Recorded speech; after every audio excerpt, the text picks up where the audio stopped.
While I was working a 12-hour shift in the pediatric hospital, my sister slapped my 7-year-old daughter across the face and kicked her out into the night. My daughter spent Christmas on the porch outside a locked door. "We all decided she should leave," my mom said. I didn't shout. I took action. 3 hours later, their lives started to unravel. It was supposed to be a normal Christmas. 12 hours of overtime, too much coffee, the usual mix of glitter and germs. I was running on muscle memory and hospital lighting when the shift finally ended. The only thing keeping me upright was the picture in my head. Driving to my parents' house, seeing my daughter Alice at the table, dessert still on her plate, the sound of wrapping paper tearing, family chaos, but the kind I could leave at the end of the night. The parking lot was half frozen when I left the hospital. I told myself I'd survived the hardest part of the day. I had no idea. By the time I reached their street, the snow had started again. The house glowed through the storm, too perfect, too quiet. I walked in expecting noise, hugs, the smell of leftovers. Instead, I got a stage set. Table cleared, glasses half full, my mother stacking plates like a closing waitress. My sister Vanessa leaned on the counter, scrolling her phone. "Where's Alice?" I asked. They exchanged that look, half second, full meaning. "Oh," Vanessa said. "She went home." I blinked. "Home?" My mother didn't look up. "We all decided she should leave." She needed a lesson. For a moment I thought I'd misheard. Then the words hit, cold and solid. "You sent her out? Alone?" "She knows the way," Vanessa said. "It's not far." "It's dark," I said. "She's 7. She'll be fine." My mother's tone suggested I was the problem, not the weather. Something in me went weightless. The part of my brain that used to argue shut down. The part that drives kept going. The car felt too small for the amount of panic inside it. Every streetlight looked the same. Halfway home, I tried to bargain with reality. Maybe they exaggerated. Maybe someone walked her back. Maybe she's already inside, asleep on the couch, and I'm overreacting. But when I turned the corner, the building was dark. And there she was. Alice stood by the door, small and still, breath clouding in the air. When she saw me, she didn't run. She just whispered, "You were at work." I got out before the car stopped moving. "You're safe now," I said, though I wasn't sure which of us needed to hear it. Inside, I wrapped her in a blanket. Her fingers were pink and stiff. "Tell me what happened." Her voice was tiny. "Aunt Vanessa said I was bad." Everyone was mad. "They told me to go home." "Why?" She hesitated. "Because I wouldn't let Ethan play with my new toy. He breaks things." A pause. "They said I wasn't part of the family if I couldn't share." I cried, and they told me to go. That was enough. I brushed her hair aside. A faint mark shadowed her cheek. "You did nothing wrong," I said. She nodded but didn't believe it. "I'm sorry," she whispered. "For what?" "For ruining Christmas." That nearly broke me. "You didn't ruin anything." They did. She was asleep within minutes, still holding the edge of the blanket like it might disappear. I sat there in the quiet, the hum of the heater the only sound. Every conversation from that house replayed itself in my head until the words lost shape. Then I picked up my phone. Vanessa answered on the second ring, voice smooth as wine. "Hey, you found her." "What exactly happened tonight?" A sigh. "She was out of control." I disciplined her. "She'll survive." "Disciplined?" "Don't start, Carolyn." "You spoil that kid. She was ruining dinner." I let the silence stretch until she filled it. "You're making that face," she said. "The judgy one." I ended the call. Later I checked on Alice again. She was warm now, cheeks soft, breathing steady. The faint shadow on her face caught the lamplight, and something inside me went absolutely still. They called it discipline. They called it love. Whatever it was, it ended tonight. I didn't shout. I didn't cry. But while they slept off their wine and righteousness, I started making plans. 3 hours later, their lives started to unravel. People don't turn cruel overnight. I should have known. I grew up with it. I used to think my family was just strict. That's what Mom called it whenever someone cried at the dinner table. Strict, not mean. Discipline, not anger. She had a gift for rebranding pain. If we dropped something, strict. If we forgot something, strict. If we breathed wrong, strict. Dad never said much. He'd sit in his chair, reading about baseball or pretending to. Mom handled the education. She said a good parent makes their children respect them. Fear just happened to look a lot like respect in our house. When I was little, it wasn't just me. Vanessa got it too, until she figured out the system. One day she realized that if she smiled right, said yes ma'am at the right time, the lightning moved. After that, it was mostly me who got struck. By middle school, I could read Mom's footsteps the way other kids read bedtime stories. Short steps meant lectures, long ones meant run. Vanessa learned to weaponize it. If something broke, she'd cry first. If something spilled, she'd whisper my name like a prayer. I'd stand there while Mom praised her good girl for being honest, and then punished me anyway. Once, I remember a hairbrush flying across the room. Vanessa's, technically, but my fault because I provoked her. I tried to fight back once, told Mom it wasn't fair. The next day, I was grounded for talking like an ungrateful child. That's when I stopped arguing. You can't win an argument that already has a verdict. I spent the rest of my childhood looking for exits. Books were the first one.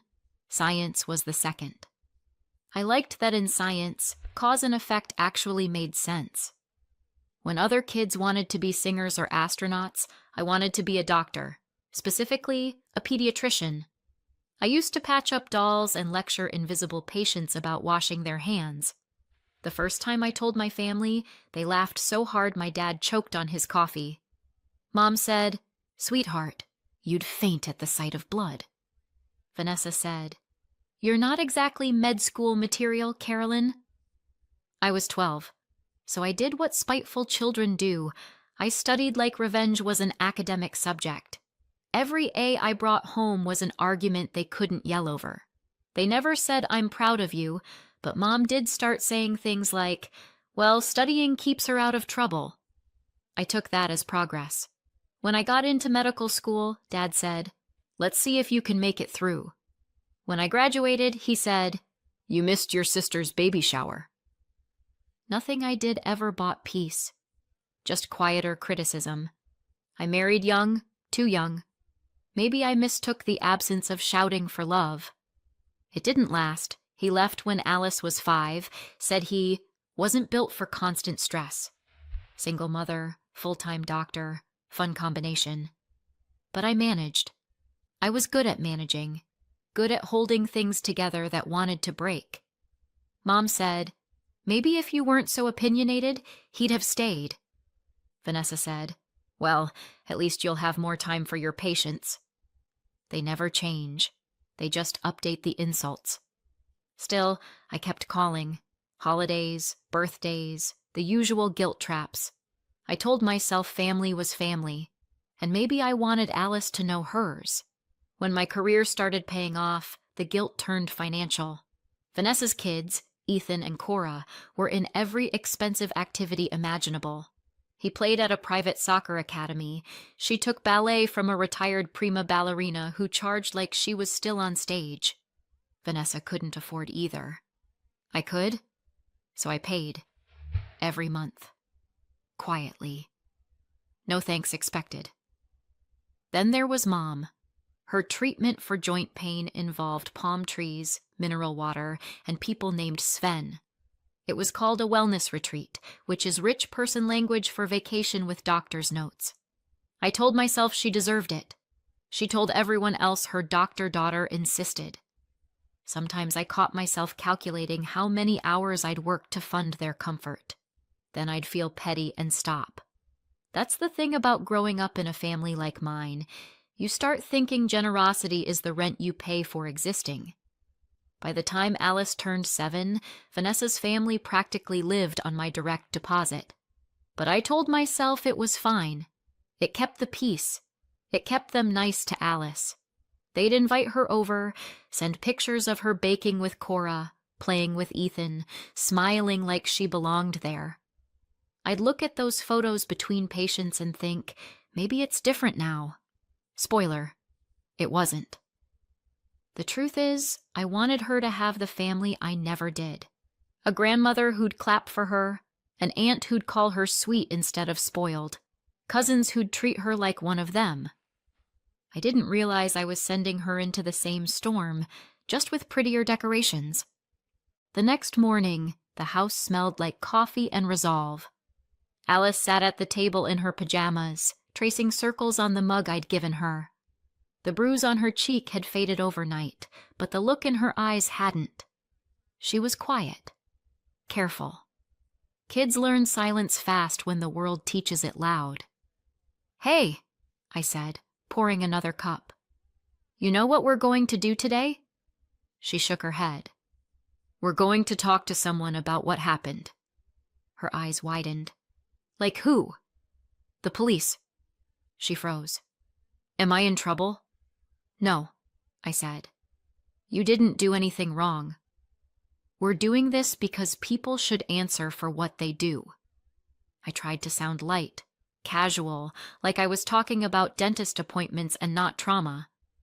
"Also," I added, "you get to see what real adults look like when they actually listen." She gave a tiny laugh. That was the first win of the day. The precinct was mostly empty. Holiday hangover. The fluorescent lights hummed.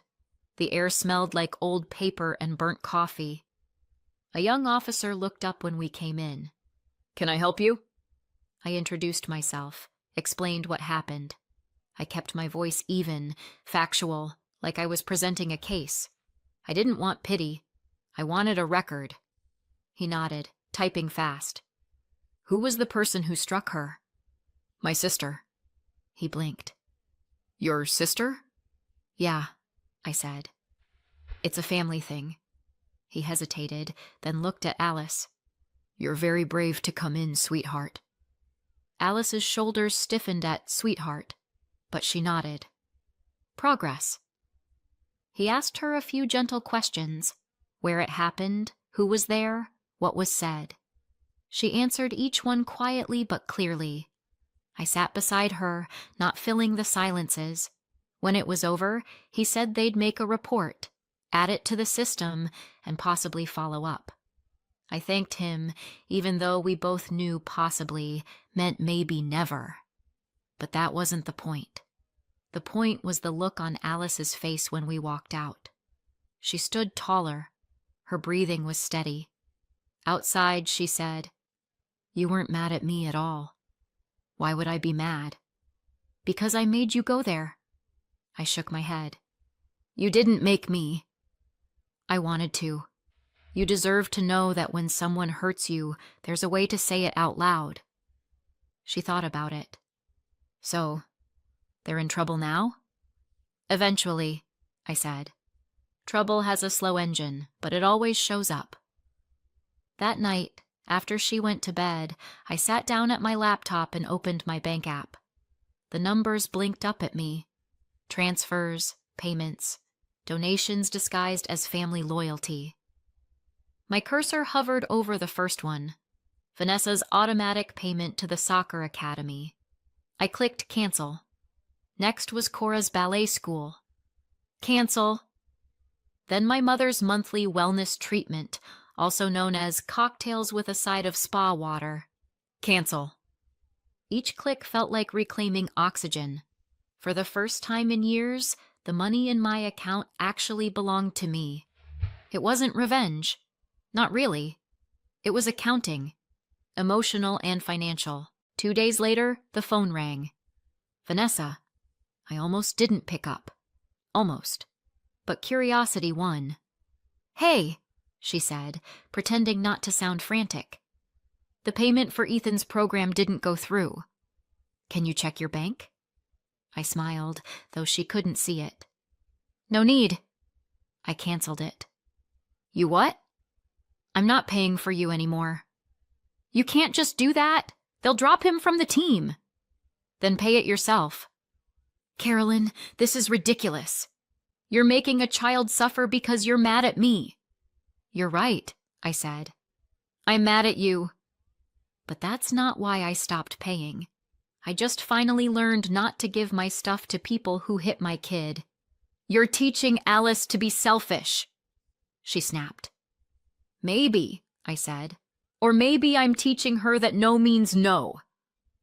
There was silence. Then she hung up. Progress, Part 2. The next day it was Mom. She didn't waste time with hello. What is this nonsense about you canceling payments? Do you know how humiliating this is for your sister? I'm sure she'll survive. She's your family. I noticed. What about me? She asked, her voice rising. What about my treatments? I leaned back in my chair. That's not a treatment, Mom. It's a vacation. If you want a tan, pay for it yourself. Carolyn, she hissed. How dare you talk to me like that after everything I've done for you? You mean raising me? Yes, I smiled to myself. Maybe that's the problem. There was a sound like static, rage breathing through the phone. Then, ungrateful child! You'll regret this. Click. I didn't. By evening, my phone looked like a crime scene. 27 missed calls, 14 voicemails, all labeled family. I ignored them all. Alice peeked into the room, holding a drawing. 2 stick figures, one taller, one smaller, both smiling. Is it okay if I put this on the fridge? She asked. Of course. She hesitated. Mom? Are you in trouble for going to the police? No, I said. I think they are. She smiled, small but real, and taped the drawing up. The apartment felt lighter, like someone had turned off a constant noise I hadn't noticed before. I used to think silence meant rejection. Now it sounded a lot like peace. For years, I'd paid for quiet. Turns out, silence was free. The quiet came first. No phone calls, no messages, no guilt trips disguised as family emergencies. For the first time in years, I woke up and didn't owe anyone anything. I thought it was over, but I was wrong. The worst was still coming. Alice and I had pancakes for dinner that week just because we could. I let her drown them in syrup and watched her laugh through the sugar haze. For the first time in years, I thought, every dollar I earn goes to us. Silence, it turned out, could feel like freedom, until it didn't. The envelope was sitting in my mailbox 3 days later. Large, official, the kind of beige that means bad news. State Medical Board. I carried it upstairs like it was ticking. Inside, a complaint. Words that didn't belong to me twisted into new shapes. Abuse, instability, unfit to work with children. And at the bottom, signatures. My mother, Vanessa. For a moment, I just stared. Then I laughed. One of those thin, breath-through-your-teeth laughs that sound like crying with better posture. They hadn't just come for me. They'd come for the one thing I'd built that they couldn't touch. They'd spent my childhood saying I'd never be a doctor. Now they were trying to make it true. I wish I could tell you I handled it calmly. Instead, I sat on the couch with the letter in my lap and counted my heartbeats until they stopped sounding like gunshots. Alice wandered in, holding her sketchbook. Mom? Why do you look weird? Because your grandmother and your aunt just accused me of being a danger to children. Her eyes widened. But you're a children's doctor. Exactly. She frowned, thinking hard, the way she does when she's deciding if something is fair. "Are they gonna win?" I smiled at her. "No, but they're gonna try." I called my lawyer, Michael Adler, that night. He'd handled cases like this before and sounded too calm for my liking. "These things happen," he said. "The board will review it. We'll respond with evidence." "Evidence?" "Anything that shows motive or falsity." "You have that police report from Christmas, right?" "Oh, I have a collection," I said. "Police report, bank statements, text messages, and enough history to fill a documentary." He chuckled. "Then we're fine." It's a process. Slow but fine slow. The word I hated most. For the next few days I lived in paperwork. I copied the police report from Christmas, attached proof of every transfer I'd ever made to them, highlighted the day I stopped paying. I pulled screenshots of messages, Vanessa thanking me for tuition money, Mom sending resort photos captioned, "Your treatments are working." Then I wrote my statement. These allegations were made by family members I reported for mistreating my child and from whom I recently withdrew financial support. I read it twice. It was simple, clean, impossible to misinterpret. Exactly what they couldn't stand about me. The investigation dragged on. Emails from the board, phone calls from Michael. Each one began with "unfortunately" and ended with "please be patient."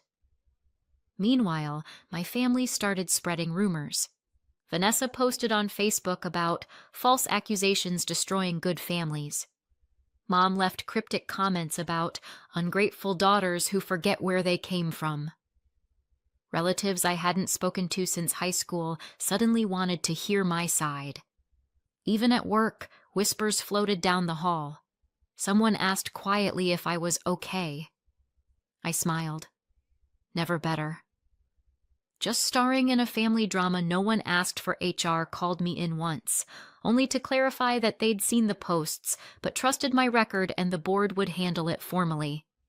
I walked out shaking anyway. Rage has a way of disguising itself as tremors. That night I drafted one public post. No drama, no caps. For clarity, a complaint has been filed against me by 2 relatives who were recently the subjects of a police report and who no longer receive financial support from me. The matter is under review by the medical board. I have complete confidence in the outcome. Then I logged off. Within hours, people started commenting.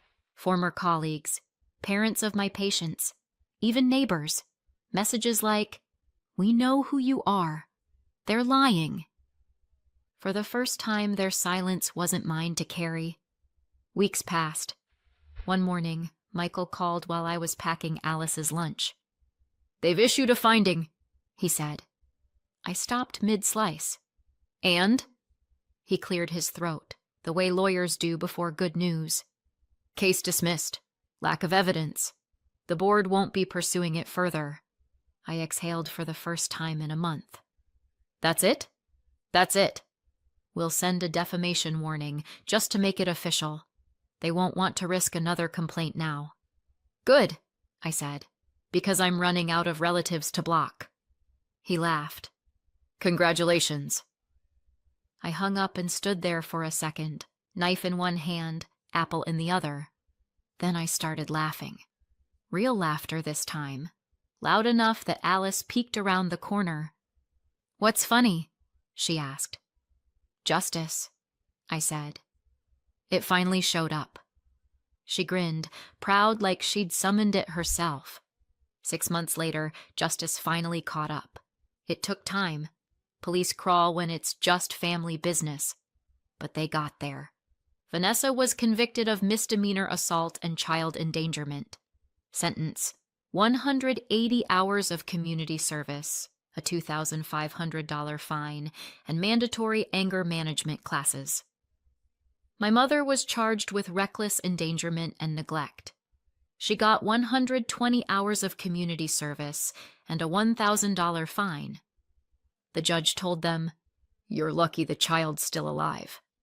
When the local paper covered it, they used initials instead of names. Everyone still knew. I stayed no contact, but news travels without permission. Someone texted me a photo of Vanessa at the community center, sorting donated clothes in a fluorescent vest that said volunteer. She looked like she'd swallowed a lemon. Her social life evaporated faster than her temper ever did. The moms who used to brunch with her ghosted the group chat. Even her kids heard the whispers in the pickup line. My mother's downfall was quieter but sharper. Her wellness retreats stopped. No more spa weeks or seaside treatments. Her friends, the ones who used to tag her in every beach photo, suddenly got busy. Without my financial help, she and Dad started talking about selling the house and simplifying. Translation: broke. I won't lie, it was satisfying. Not revenge, just symmetry. Alice's world, meanwhile, got bigger. She laughs more, sleeps better, and knows that when someone crosses a line, we don't pretend it's okay. We're still no contact. Completely. And peace, as it turns out, is loud when you've never heard it before. So what do you think? Did I go too far, or not far enough? Let me know in the comments, and subscribe for more.